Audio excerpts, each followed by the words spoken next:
Hello mga lakotseros, ngayon nga ituturo ko sa inyo kung paano gumamit ng version control dito sa NA10. Mahalaga ang version control sa mga developer. Kasi for example, meron kayong existing workflow and then nagkaroon kayo ng part na merong error. So kunwari, marami na kayong changes na nagawa, mahirap na siyang i-revert back sa last working version. Diyan papasok si version control. Let me show you why. So, pag niran ko tong version control workflow natin, tatanungin niya ako kung ano gusto kong gawin. Ang gagawin ko ay pull workflow version. Isasubmit ko lang siya, and then ilalagay ko yung latest version na alam ko ng working version. And then, ang gagawin ko, hanapin ko yung workflow na gusto ko ibalik, which is ito, main fitness coach, and then I will hit submit. Once okay na siya, i-close ko lang to, and then i-refresh natin yung workflow. Kung makita nyo, ngayon na-refresh na siya, wala na yung Slack node natin. Ngayon, for example, gusto ko siyang ibalik sa wala pa ring code node, hahanapin ko lang rin yung version na ginawa ko na wala pa siyang code node, and then iraran ko ulit siya. Again, pull workflow version, submit, and then ilalagay ko yung version na kailangan ko. Piliin ko ulit yung main fitness coach and then click submit. Once na nasubmit ko na siya, at nirefresh ko yung ating workflow na to, makikita nyo na nawala na rin yung code node. Ngayon, for example naman, bigla nyo naisip kung ano na yung fix sa development nyo. Kung kinomit nyo rin yung changes na may Slack node siya, magkakaroon din nyo ng sarili niyang version. So, ang gagawin nyo lang, again, i-execute natin to, piliin natin yung full workflow version, isasubmit ngayon natin yung version na kung saan may Slack node siya, and then piliin lang ulit natin yung main fitness coach, and then hit submit. Once okay na, i-refresh lang natin siya, and then kung makikita nyo, nandyan na ulit yung ating Slack node. Bumalik na siya sa kaninang setup natin. Ganyan nga ka-useful ang version control. At syempre, makakapag-pull ka lang ng version kung na-commit mo siya. Kaya naman, tuturuan ko kayong mag-version control using GitHub. And by the way guys, isa sa prerequisite para magawa nyo tong version control is naka-self-host kayo ng N8N sa VPS nyo. Or if not, nakasubscribe kayo sa N8N Cloud. Dahil gagamit tayo ng N8N API para ma-pull natin lahat ng workflow natin and then ma-push siya sa ating GitHub. Ngayon, kung wala pa kayong self-hosted N8N sa VPS, may tipid-tip ako sa inyo. So, ang gawin nyo lang guys ay pumunta kayo sa hostinger.com/lacoacheros. Hit enter. At makikita nyo nga na yung self-hosted N8N ngayon ay merong Black Friday deals. Kaya naman, i-grab nyo na yan. Pag nag-scroll down kayo dito, I would recommend na mag-start kayo sa KVM2 kasi meron na siyang 2 cores ng CPU. Kaya naman, kayang-kaya niya yung Q-mode at madadalian na kayong mag-expand in the future if needed. Click nyo lang yung choose plan, and then from here, mag-scroll down lang kayo at hanapin nyo yung application and then N8N Q-mode. Click confirm, and then if you scroll up dito sa subtotal, ang gawin nyo lang guys is i-click nyo yung have a coupon code, and then i-type nyo yung Lacoacheros and then click apply. By the way guys, yung link is nasa baba sa description and also our coupon code ay nasa description din. Once na ginamit nyo yung coupon code natin, makikita nyo magkakaroon pa kayo ng additional 10% discount sa yearly plan nyo. Once okay na, click continue lang kayo. Pag active na ang VPS mo, mag-login lang ulit sa Hostinger dashboard, go to VPS, and then click manage, and then dito sa N8N Q mode, click manage app. Ayan, up and running na ang self-hosted N8N Q mode mo. Fill up lang natin lahat ng required info. Click next, fill up lang ulit natin lahat. Click get started. Dito sa final pop-up window, double check nyo kung tama yung nakalagay na email address nyo para ma-receive mo yung activation code. Click send me a free license key. Dapat maka-receive ka ng email na gaya nito. Just copy your license key, go back tayo sa N8N natin, and then sa lower left corner, click nyo, and then settings. From here, enter activation key, paste natin dyan, and then hit activate. That's it. Meron ka ng unlimited workflows at unlimited executions. And then sa left side, makikita nyo yung N8N API. So may mga nagawa na nga ako dito. Ang kailangan nyo lang gawin dyan guys is to click create API key. Pangalanan nyo lang siya gaya ng N8N test. And then, pwede na kayong mamili ng expiration. Since internal lang naman to, pwede ko lang piliin yung no expiration and then I will just hit save. And then, ibibigay na nga niya sa inyo yung inyong API key and then click nyo lang yung done. Tapos, balik lang tayo and then punta tayo sa ating credentials. Sa credentials, sa upper right, ay click nyo lang yung create credential and then hanapin nyo yung N8N API. then continue, then dito nyo na nga ipipaste yung API key nyo. Then kaya nga sabi ko sa inyo, dapat naka-VPS hosted kayo or naka-N8N Cloud kayo kasi kailangan natin ng URL na titingnan niya.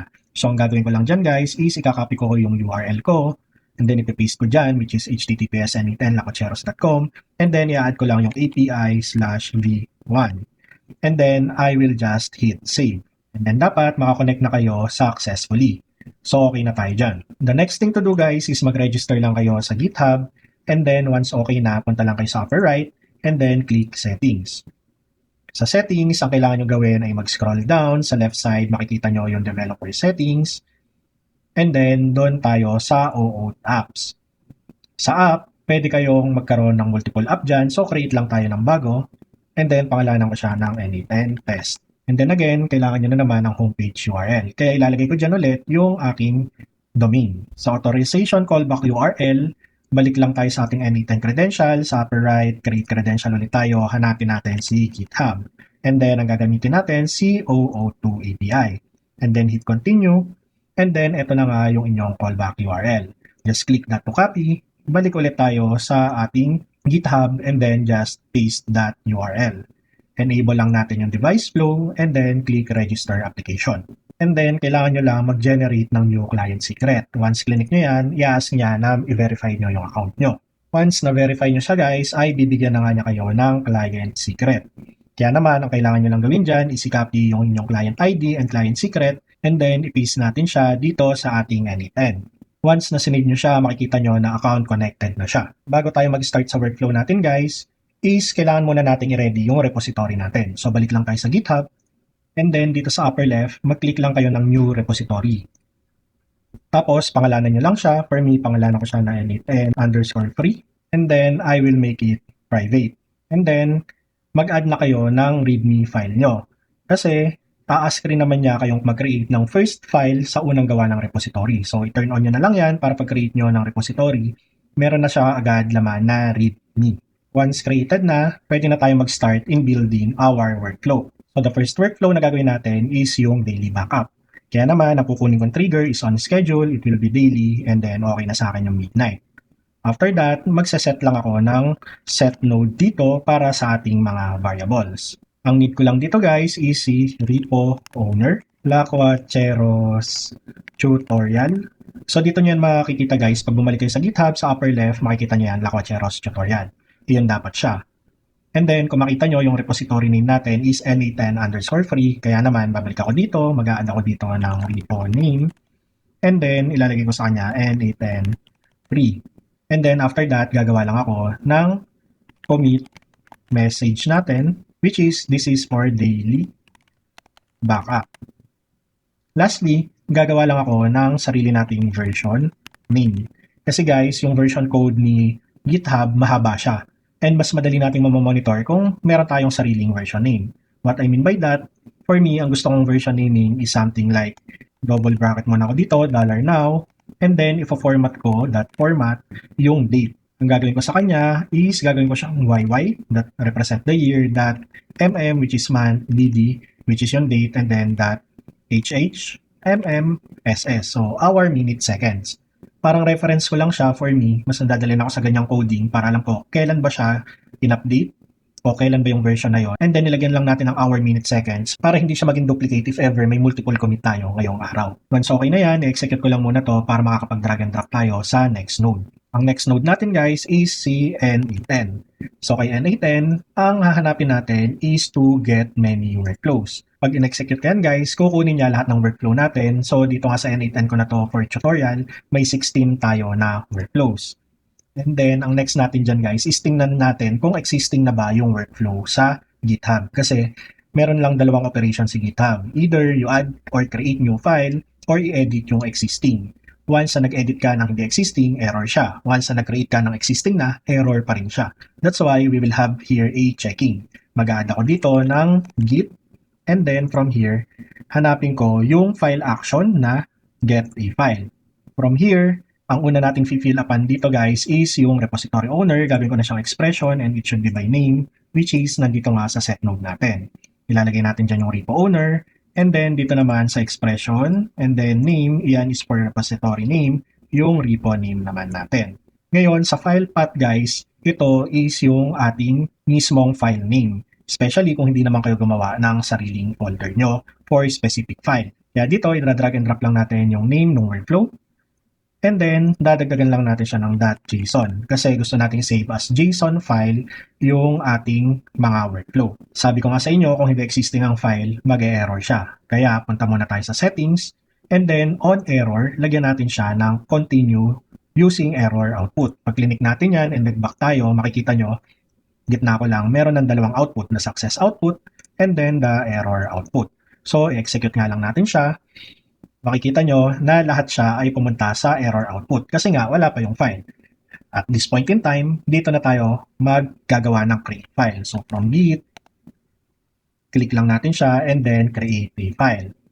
Again, kailangan lang natin i-fill up ulit yung mga repository owner. So balik lang ako dito sa edit field. Gawin ko tong expression by name and then repo owner. Dito naman sa repository name, again expression, name, repo name. And then sa file path, ganon ulit yung gagawin natin. From our get many workflows, i-drag and drop natin yung name and then .json. After that, dito sa file content guys is kailangan lang natin ipasa yung buong JSON nung isang workflow. To do that, gawin nyo lang tong expression and then double curly brackets, dollar, open parentheses, and then click nyo yung get many workflows. Lakihan ko lang para makita natin. From that get many workflows, ang gagawin natin is to type that item and then that JSON. And then kung makikita nyo, iyan na yung data natin. Pero guys, ang standard na JSON format ng ating workflow, kailangan nagsisimula lang siya dito sa created at wala dapat tong object. Kaya ang gagawin ko dyan, mag-add lang ako dyan ng to JSON string and then it should start at created. So makita nyo, ayan, created at nagtatapos siya lagi sa tag name. So kung may tag kayo, sa tag name magtatapos yan. Kung wala naman, usually dito yan sa project ID magtatapos. So pwede na ngayon natin i-close to and then yung commit message. So sa commit message, dahil alam nga natin na daily trigger to and this is for our daily backup, i-drag ko na lang ulit tong daily backup. With that, pwede na ako mag-back and then i-execute ko yung setup na to. So kung makita nyo nga, successful na yung workflow natin. So i-gitna ko lang siya and then ipipin ko muna to guys. At saka ito, para hindi na siya kumuha ng workflow at mag-create ng file, which is actually mag-error na siya kasi created na yung file. Kasi gusto nating i-monitor ang kada commit natin. So bago natin gawin yon, tingnan muna natin kung na-upload ba siya sa repository natin. Balik tayo sa GitHub, i-refresh ko lang to. And then kung makita nyo, nandyan na lahat nung ating workflow na backup na niya with our commit message na daily backup. Ngayon, mahirap nga kung magbabalik-balik kayo sa GitHub at saka sa N8N just to restore something. Kaya naman, ang gagawin natin is i-monitor na natin lahat ng commit natin. So going back sa N8N natin, niready ko na yung data table na gagamitin natin pang track ng changes. Kung makikita nyo, ang kailangan natin dyan is si item name, workflow ID, version name, version code, comment, and then lastly, file path. So, i-add na nga natin sa workflow natin yung pag-monitor ng changes. Add lang tayo dito ng data table. And then, insert row lang tayo. Kasi gusto natin, every time na may changes na mangyari, historically ma-monitor natin. Kaya wala tayong i-update sa any process sa table, insert lang tayo ng insert. So, hahanapin ko lang yung ating bagong table, which is version control free tutorial. And then, imamap na natin yung mga row na yan.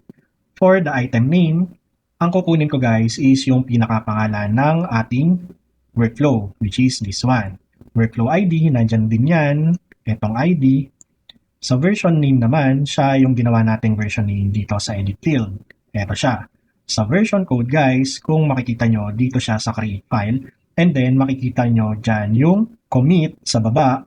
And then, may sarili siyang SHA key. So, yan yung ikakopy natin sa version code. So, yan nga pala guys, iyan yung pag pumunta kayo sa GitHub, makikita nyo dyan kung nakailang commits na kayo. And then, yung commit na yan, merong sariling code. Akala nyo, maiksi lang yan, pero pag kinapi ko yan, and then nag-open ako ng browser, and then pinaste ko siya, makikita nyo na mahaba siya.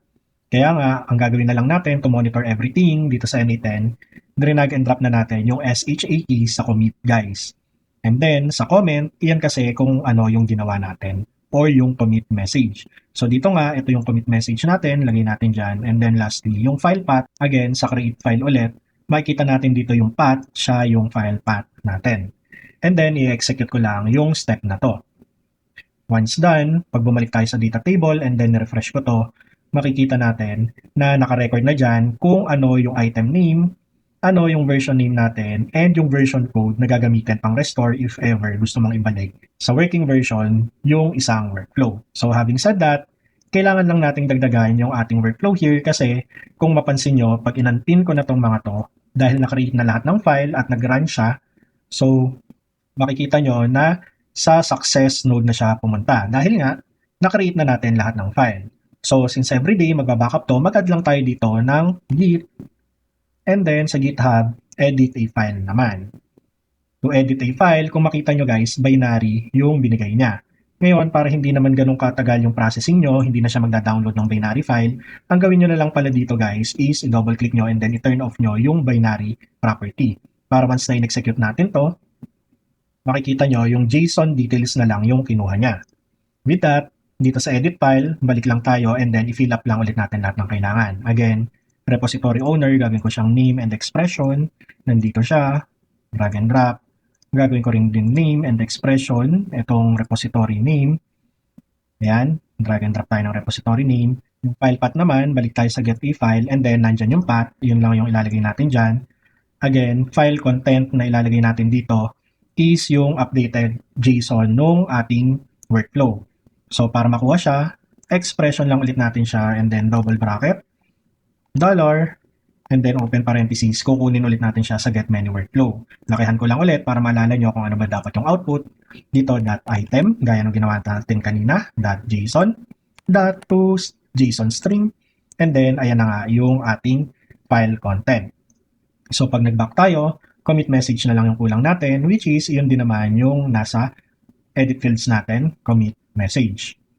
So once okay na yan guys, bago ko i-run, ang gagawin ko na lang is i-copy ko rin itong pang monitor natin. And then i-connect ko na dyan, clean up ko lang, and then double check lang natin kung may kailangan bang baguhin. Makikita nyo na lahat naman yan ay dynamic at kinukuha sa tamang node. So okay na yan, back lang ako, and then execute lang natin yung workflow na to. Once okay na nga guys, pag bumalik tayo sa data table natin and then refresh natin siya, makikita nyo na meron na tayong total of 32 entries kasi nga 16 lahat ng workflow natin and then in-update na naman natin siya, kaya 32 entries yan. And also, mapapansin nyo, itong item 16, ito yung ginamit niyang version name, magkakamukha sila. The next line, ibang version name na ulit sila. Kasi iyan yung second commit na ginawa natin, which is yung dinagdag natin workflow. Ngayon, kunwari guys, nag-work tayo sa isang workflow lang, ayaw naman natin na ito yung gamitin pang push ng ating changes. Kasi naman, ipupush niya lahat ulit ng 16 workflows. Kaya gagawa tayo ng workflow ngayon kung saan pwede tayong mamili kung alin lang yung specific na workflow or workflows na gusto nating i-push yung update while we are working. Mag-a-add nga lang ako dito guys ng ating form trigger. Add tayo dito ng another trigger and then on form submission. And then, papangalanan lang natin siya. Lagay natin dito, version control, bahala na kayo. And then, mag-a-add lang ako ng elements. So, dito, action. Ngayon, mag-a-add ako sa kanya ng drop-down. So, hanapin nyo lang yung drop-down. Ang unang entry ko is push workflow update. And then, i-prepare ko na rin yung pangalawang option para mamaya pag mag-get na tayo ng specific version. So, dito, mag-a-add lang ako ng full workflow version. And then, back lang ako, mag-a-add lang ulit tayo ng mga parameters. So, ang gagawin ko lang dito guys, kakopy ko to, paste ko siya, and then, siya na yung dudugtong ko. Once okay na, double click ko siya, gagawin na natin guys, dynamic yung commit message. Kasi gusto natin maging specific kung ano ba yung pinalitan natin doon sa workflow na ipupush natin. So, delete ko nga lang siya, and then dito, mag-a-add lang ako guys ng switch node. Kasi nga, dalawa yung action na ginawa natin. Mag-add tayo ng switch node. And then, execute lang natin siya, guys, from on form submission. So, execute natin to. Select natin yung push workflow update. Then, submit. And then, ang gagawin natin is, ipipin ko muna to since yan muna yung ifo-focus nating workflow. Dito, pwede na tayo mag-drag and drop. Etong action should be equal to push workflow update. Yan. So para ready na rin mamaya guys, ang gagawin ko na lang, mag-a-add route na ako dito, action ulit, and then ilagay lang natin yung eksakto na nilagay nating word dito para hindi ako magkamali. Kakopy ko na lang siya. Ayan, balik ako. And then ipe-paste ko siya dito. So once in-execute natin yan, makikita nyo sa branch 1 yan pupunta. Pagkatapos nga yan, ikukunin ulit natin lahat ng workflow natin. So kakopy ko na lang to, and then let me paste this. And then i-run ko lang siya. And then from here, magagawa lang tayo ng aggregate node. Ngayon, dito guys, gagawin ko lang na all items should be in a single list, pero hindi lahat ng field. Specified field lang. Kasi ang gusto lang natin gawan talaga ng selection is yung name. Kaya naman, itadrag ko yung name dito. So pag in-execute ko siya, puro name na lang yung lalabas dyan.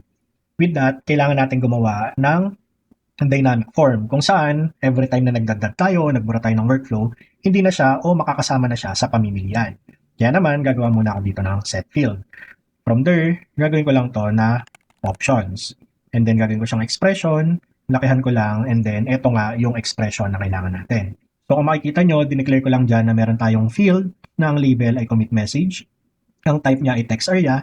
Nilagyan ko lang ng placeholder para may nakasulat kung para saan ba siya habang hindi pa nagtatype yung user, and then ginawa ko lang siyang required. So required field is true. Again, nagdagdag ako ng panibagong field na tinawag kong select workflows. Ang type naman niya ay checkbox. And then sa pamimilian ay kinuha natin yung input and then kinonvert natin sa JSON string lahat ng input name na to.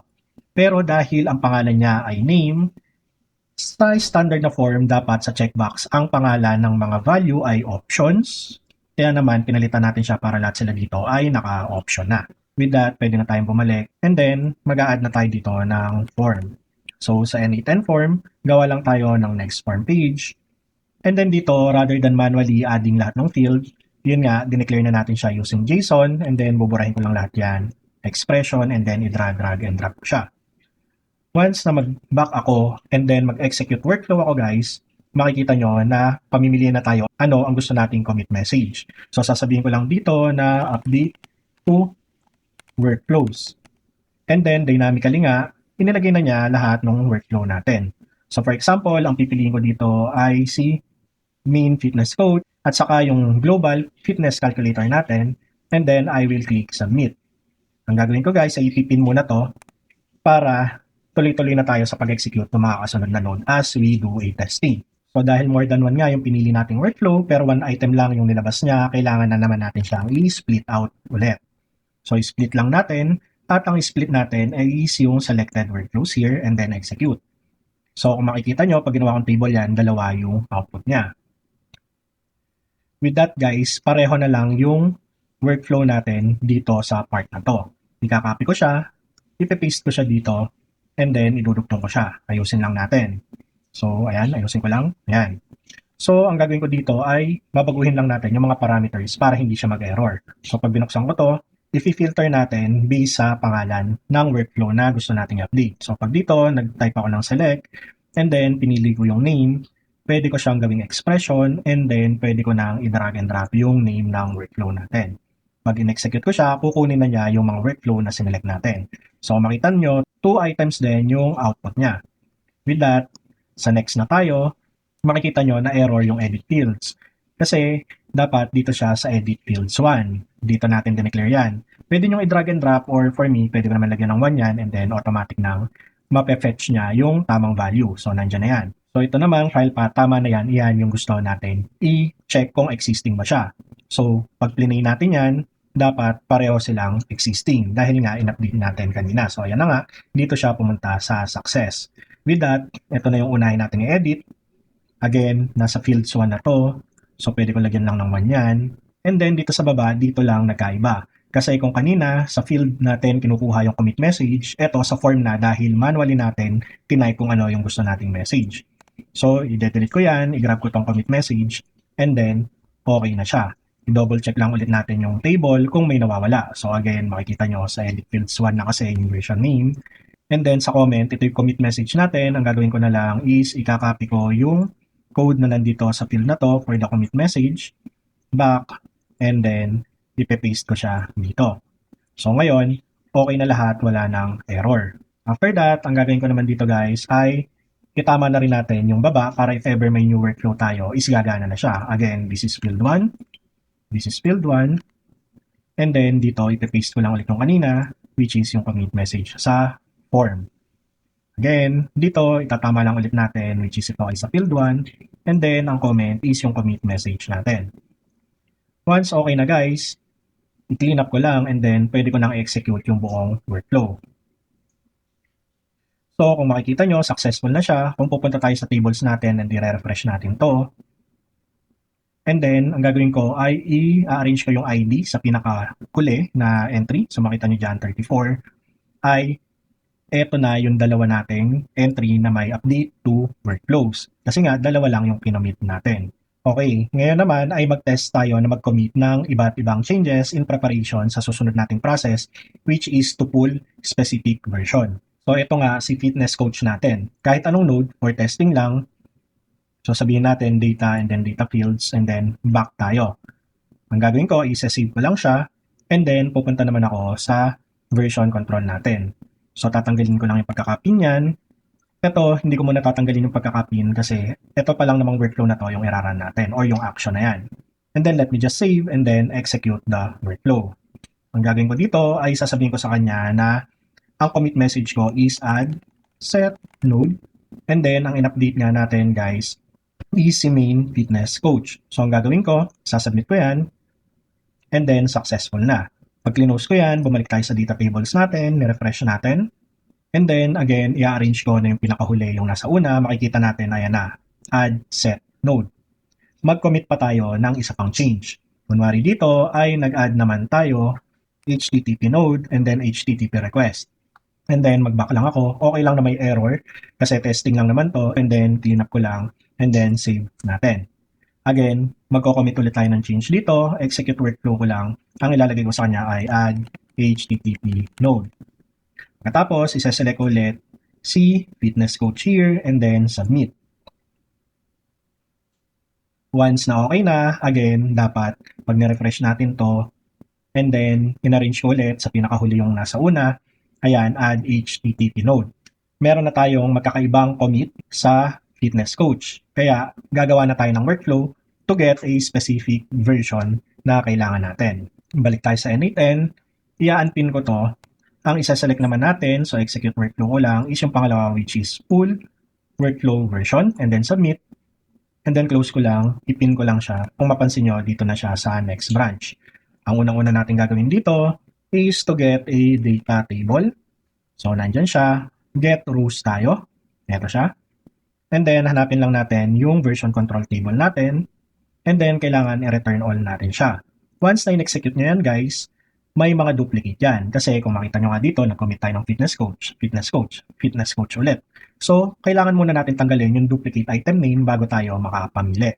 Kaya naman, ang gagawin ko dyan ay mag-a-add ako dito ng remove duplicate. So, type nyo lang duplicate. Ayan, remove duplicate and then remove repeated items within current input. Ngayon, pwedeng all fields pero ang kailangan lang natin is mag-select ng field at ang kailangan lang natin ay yung item name para makuha natin kung ano-ano ba yung workflow na nandoon sa listahan natin ng version control. So, i-execute ko lang siya and then okay na siya. Kung makikita natin, kung mag-zoom ako dyan, ayan, meron tayong 36 input dyan, pero dito 16 na lang. Kasi nga, 16 lang naman lahat ng workflow natin. Again, gagawa na naman tayo ng form field kung saan i-enter natin anong version yung gusto natin ibalik at alin ba yung workflow na gusto nating i-restore. So, mag-a-aggregate lang ulit ako dito para mag-prepare tayo doon sa form. All item data into single list. Ang kailangan lang natin ay specific field which is the item name. I-execute ko siya. Again, kailangan lang ulit natin itong set field, kakopy ko na lang siya dito, and then double check natin. Ayan, pag nilakihan ko to, nandyan pa rin yung unang field natin, pero hindi na siya commit message. Kasi ang kailangan lang natin dito is version name. So dito, maglagay lang tayo ng example na version name. EG, and then copy lang ako ng sample version natin dito. Ayan, para lang may guide yung user kung ano ba yung version name na kailangang input and then required siya. Dito, select workflows pa rin, checkbox, and then ganun pa rin yung fields. Pero take note guys, dito ang input na ay item name, hindi name. So dito nga, makikita nyo ang nakalagay dyan ay item option, which is dapat option lang. Kaya nagkaganyan yan, kung makita nyo, ang original name is item name. Ang pinalitan lang niya yung name. So ang gagawin ko dito ay itatama ko siya by typing item underscore. With that, makikita nyo tama na siya, option na siya. and ready na para ipasa sa ating field node. Back lang ako dito, save ko siya, and then mag-add lang ako ng form. Again, next form page, at ang pipiliin ko ay using JSON. And then, back lang tayo guys para madali mag-drag and drop. I-play ko hanggang dito. Ayan. Sumurahin ko to. Gawin ko siyang expression and then drag and drop natin to. Once okay na, and then nag-execute workflow ako, nandiyan na nga yung fill up natin kung anong version yung gusto natin ibalik. Ang gawin natin guys, ang kunin natin is yung nag-add lang tayo ng set node. Copy natin yan. And then, balik tayo sa form. Siya yung i-paste natin. And then, hanapin natin yung ating fitness coach, which is this one. And then, isasubmit ko siya. Once okay na, i-close ko to. And then, makikita nyo nga, meron na siyang one item output dito. So, back lang ako. Itipin ko yung data na yan. And then, from there, kailangan lang ulit natin i-split out yung node if ever multiple yung gusto nyong i-restore na version. So, for now, one lang yung clinic natin. Pero, gagana yan as long as the same yung version name nila, mapupul ng tama yan.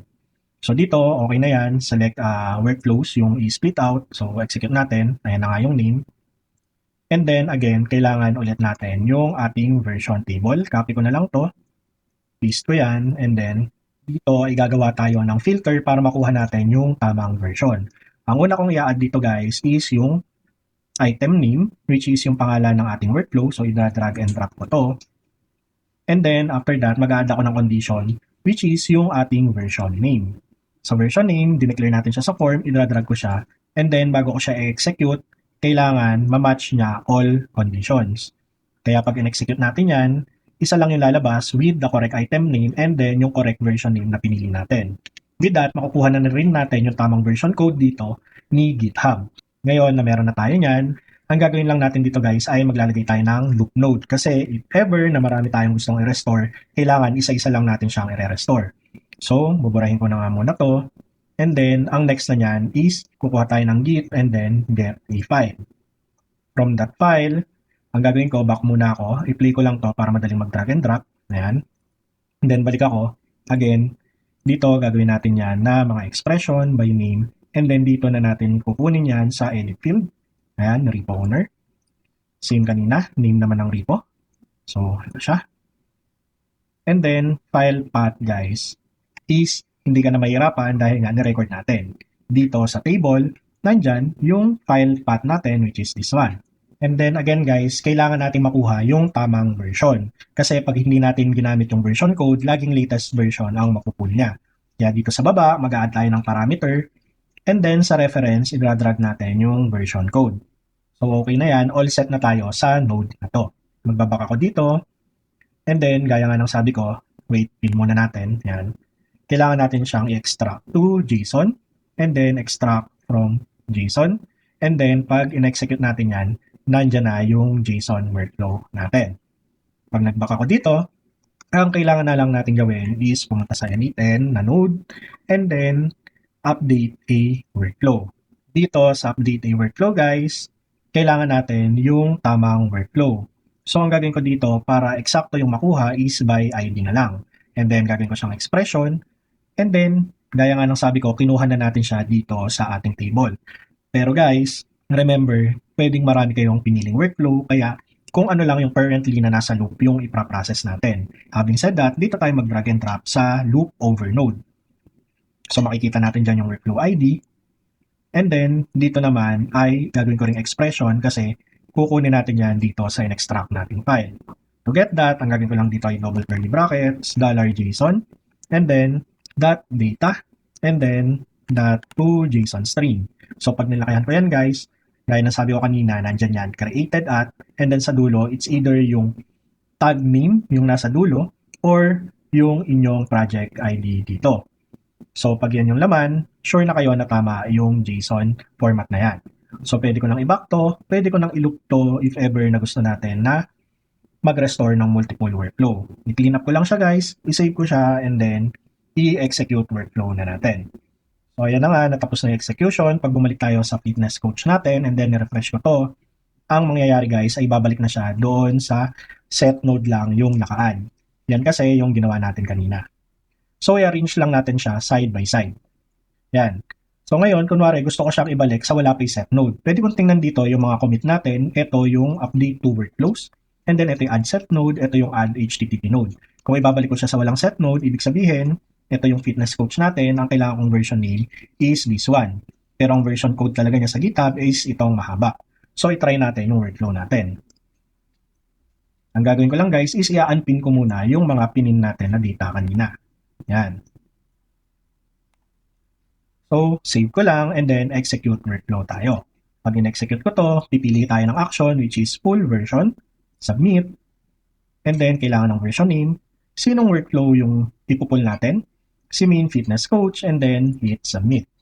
Once na submit ko na yan, i-close ko yan and then i-refresh natin to. Once na nag-refresh na yung workflow, kung makikita nyo, balik siya sa meron lang hanggang Slack node.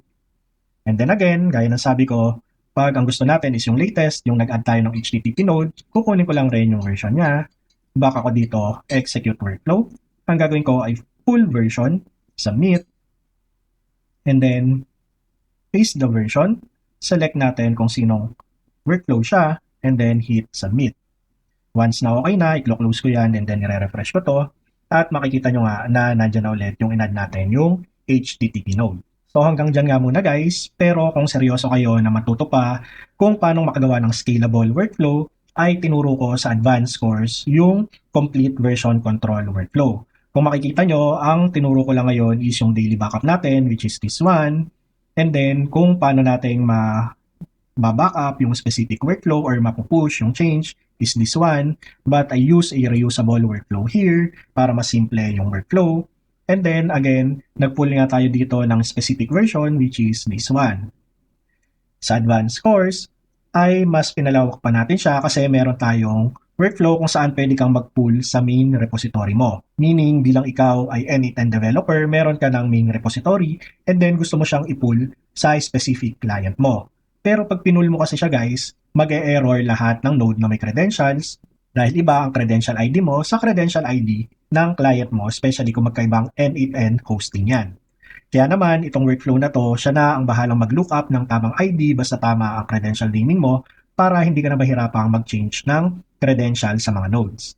And lastly, naglagay tayo dito ng workflow paano maggawa ng release sa GitHub. And once na magawa ka ng release, lahat ng workflow na wala namang credential ay automatically i-update sa lahat ng client mo para hindi ka na mag-isa-isang magpalit. Again, kung gusto mong matuto pa ng advanced N8N kung saan nagfo-focus sa building client-ready MVPs, ay naka-pre-sell pa yung course namin into $99. Kasi nga, ongoing pa yung update nito and naka-update na siya up to Module 2.2. Pag natapos namin hanggang Module 6, magtataas na siya into $199. Pero bago ka mag-buy ng course na to, remember, meron tayong prerequisite. Ang prerequisite, i-assume nito na natapos nyo na yung ating free N8N beginner course at N8N free intermediate course na nandito naman sa playlist natin or nasa website din naman natin. So hanggang dyan nga muna mga lakwachero, see you sa mga susunod na tutorial and see you rin sa advanced course natin. Laging tandaan, less manual work, more lakwacha.